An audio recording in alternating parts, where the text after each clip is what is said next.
Assalamualaikum warahmatullahi wabarakatuh. Selamat pagi semuanya. Bagaimana kabarnya hari ini?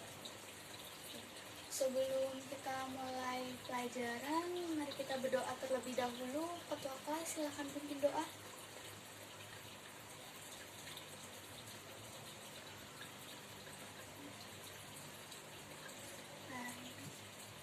Materi hari ini kita sistem ekonomi. Ada yang udah baca materinya di rumah? Coba kamu. Menurut kamu apa sih sistem ekonomi?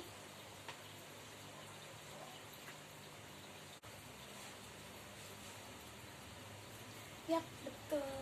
Jadi, sistem ekonomi adalah suatu komponen yang digunakan oleh setiap negara, baik itu pemerintah maupun swasta, untuk mengatur segala aktivitas ekonomi di negaranya berdasarkan prinsip yang dianut oleh negara tersebut demi mencapai kemakmuran dan kesejahteraan bagi masyarakat negara tersebut.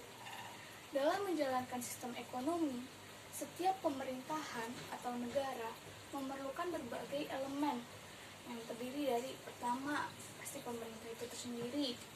Kedua, produsen. Kalau ada produsen pasti harus ada konsumen.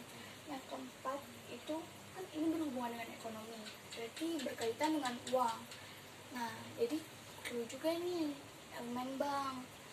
Lalu ada komponen-komponen lainnya yang membantu berjalannya sistem ekonomi tersebut. Nah, selanjutnya kan kita udah tahu nih pengertian dari sistem ekonomi. Nah, selanjutnya apa sih fungsi dari sistem ekonomi tersebut? Jadi, fungsi sistem ekonomi itu ada 4. Yang pertama, mendorong kegiatan produksi barang dan jasa di suatu negara. Yang kedua, mengkoordinasikan setiap kegiatan individu dengan perekonomian. Yang ketiga, mengatur hasil produksi agar tersebar merata ke seluruh lapisan masyarakat.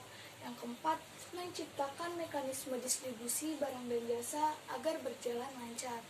Nah, kita udah tahu nih fungsi sistem ekonomi itu apa aja. Selanjutnya, ada beberapa jenis-jenis sistem ekonomi di dunia. Yang pertama, sistem ekonomi tradisional. Meskipun dinamakan tradisional, nyatanya sistem ekonomi ini masih berjalan hingga sekarang di beberapa bagian di dunia, termasuk di Indonesia. Di Indonesia, sistem ekonomi tradisional masih diterapkan di beberapa daerah. Salah satunya di Pasar Apung, Banjarmasin. Banjarmasin mana? Kalimantan Selatan. Nah, di Kalimantan Selatan, di Pasar Apung tersebut masih menggunakan sistem barter untuk penjualan ke sesama penjual di sana. Adapun ciri-ciri sistem ekonomi tradisional. Yang pertama, tidak fokus terhadap teknologi. Yang kedua, lebih bergantung pada sumber daya alam. Yang ketiga, kurang dinamis.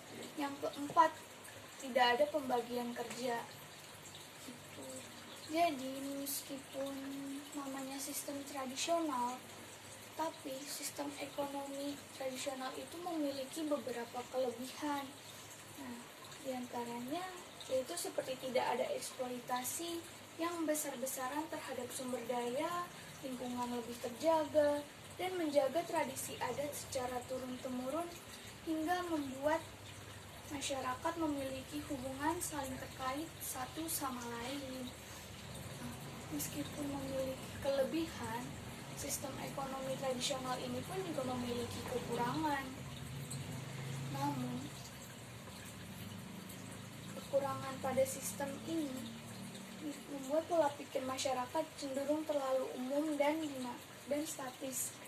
Mereka juga sulit menghasilkan terobosan terbaru yang lebih baik akibat teknologi yang sederhana. Hasil produknya terbatas.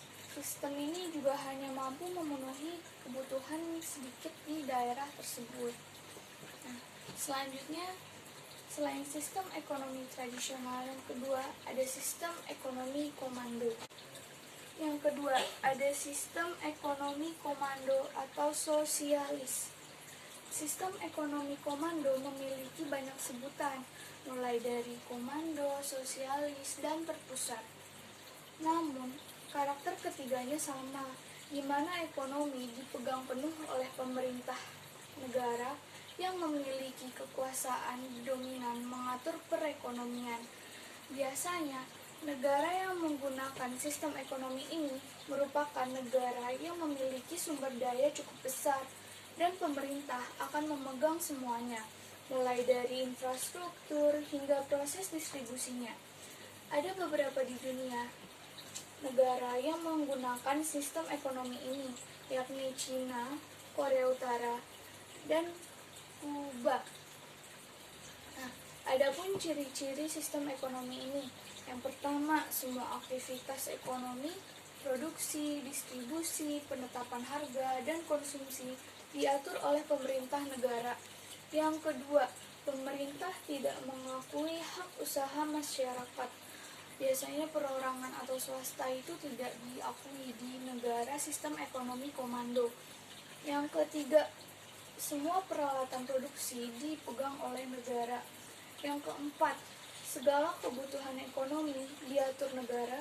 Yang kelima, semua masyarakat akan dianggap karyawan negara.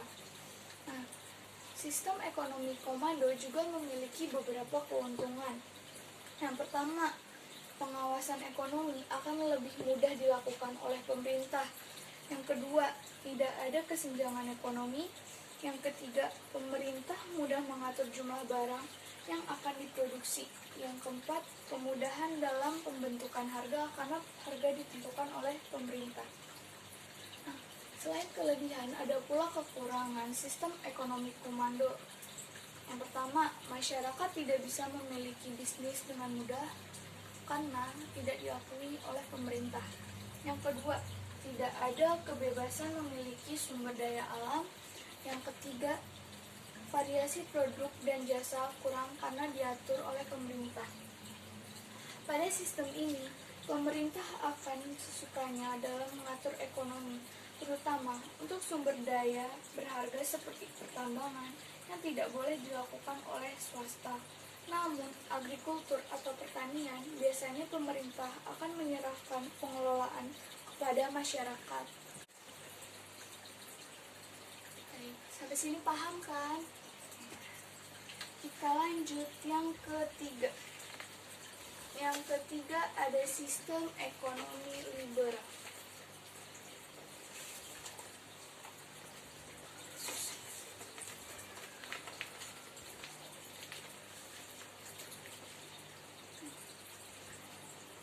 Sistem ekonomi liberal atau bahasa halusnya sistem ekonomi pasar merupakan sistem ekonomi yang ditentukan oleh produsen dan konsumen yang dijalankan secara penuh oleh organisasi yang dijalankan masyarakat.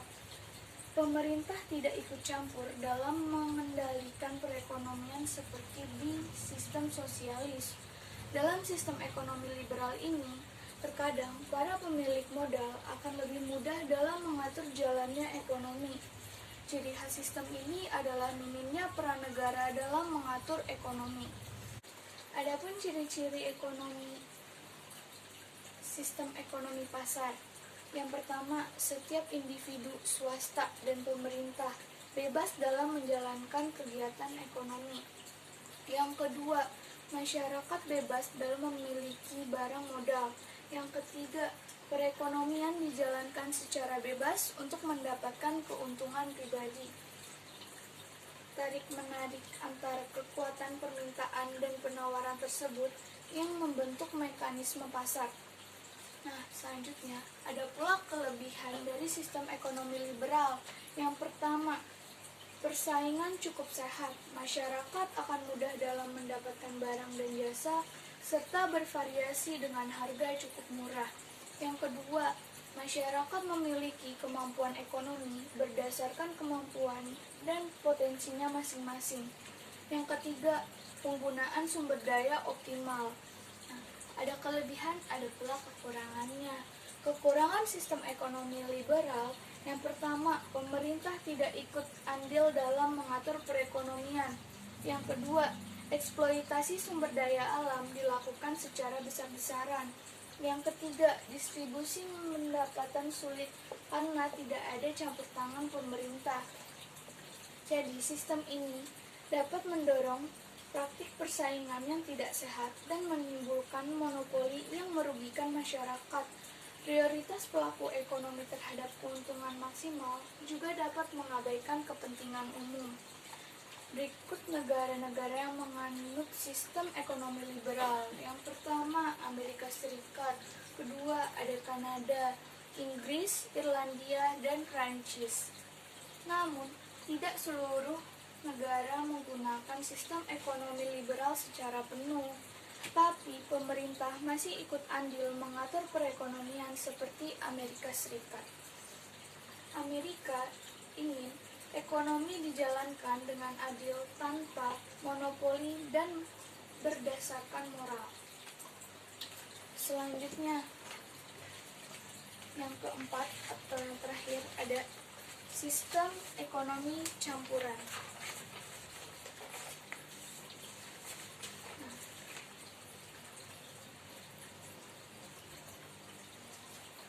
Kan tadi udah nih ketiga sistem di atas, ekonomi tradisional, ada ekonomi komando, ada ekonomi liberal.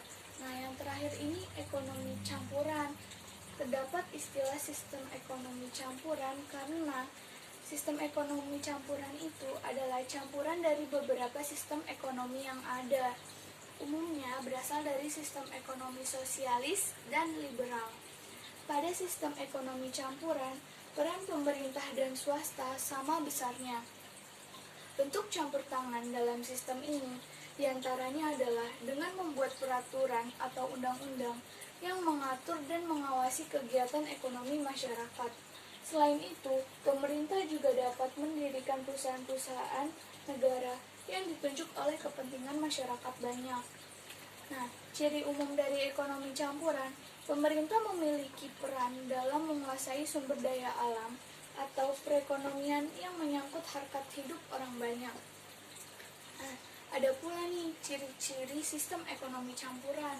Yang pertama, pemerintah akan membatasi pihak swasta untuk mengelola sektor tertentu. Yang kedua, pemerintah memiliki kewenangan dalam mengatur mekanisme pasar melalui berbagai kebijakan yang dikeluarkan. Yang ketiga, segala kegiatan ekonomi turut campur tangan pemerintah. Yang keempat, pemerintah mengakui hak milik perorangan selama tidak mengganggu kepentingan umum. Nah, dari ciri-ciri ini ada pula kekurangan dan kelebihan sistem ekonomi campuran. Kelebihan dari sistem ekonomi campuran, yang pertama, pemerintah mempunyai kekuasaan untuk mengatur pasar dan menindak praktek monopoli pasar. Yang kedua, kewenangan pemerintah dalam mengeluarkan kebijakan pencegahan produk-produk yang tidak ramah lingkungan. Yang ketiga, terjadi pemerataan pendapatan.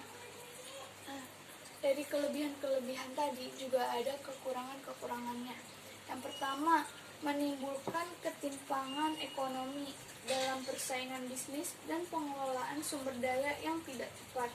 Yang kedua, berpotensi memperlambat pertumbuhan ekonomi. Yang ketiga, tidak jelasnya seberapa besar porsi pemerintah dalam kegiatan ekonomi. Nah, kan udah ada tadi nih 4 sistem ekonomi. Kira-kira sistem ekonomi apa sih yang berlaku di Indonesia? Ada yang paham? Baiklah, kita lanjut ke sistem ekonomi Indonesia.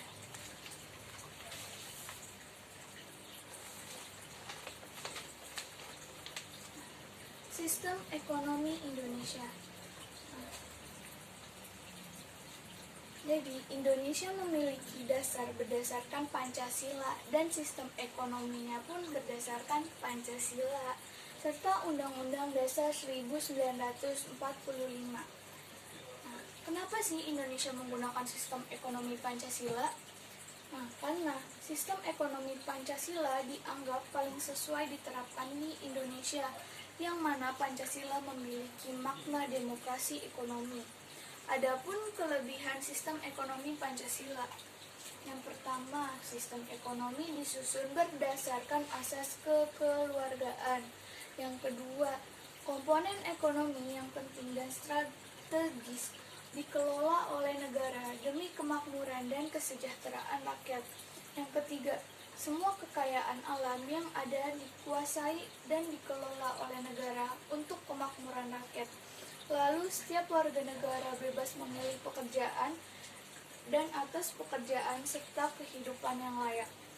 Yang kelima, semua sumber kekayaan dan sumber keuangan dipakai atas pemufakatan dan pengawasan DPR dan diawasi oleh rakyat. Yang keenam, adanya pengakuan hak milik perorangan di mana pemanfaatannya tidak bertentangan demi kepentingan bersama. Yang ketujuh, segala potensi dan kreasi warga dikembangkan tanpa mengganggu dan merugikan kepentingan umum. Ada pula nih beberapa kekurangan sistem ekonomi Pancasila. Yang pertama, munculnya sistem free flight, liberalisme, berpotensi menumbuhkan eksploitasi terhadap manusia dan kekayaan alam. Yang kedua, terdapat sistem etatisme, di mana negara dan pelaku ekonomi bersifat dominan sehingga mematikan potensi dan daya kreasi unit-unit ekonomi di luar sektor negara. Dan yang terakhir, adanya persaingan tidak sehat di mana pemusatan kekuatan ekonomi pada kelompok yang membentuk monopoli tidak sesuai keadilan sosial serta merugikan masyarakat luas. Sekarang kan sudah tahu nih macam-macam sistem ekonomi di dunia serta ekonomi yang dianut oleh negara Republik Indonesia. Jadi sistem ekonomi menjadi salah satu landasan setiap negara untuk mengeluarkan kebijakan dan pengawasan ekonomi mereka. Baik, sampai sini ada pertanyaan? Kalau tidak ada, mari kita tutup materi hari ini. Sekian sampai di sini. Wassalamualaikum warahmatullahi wabarakatuh.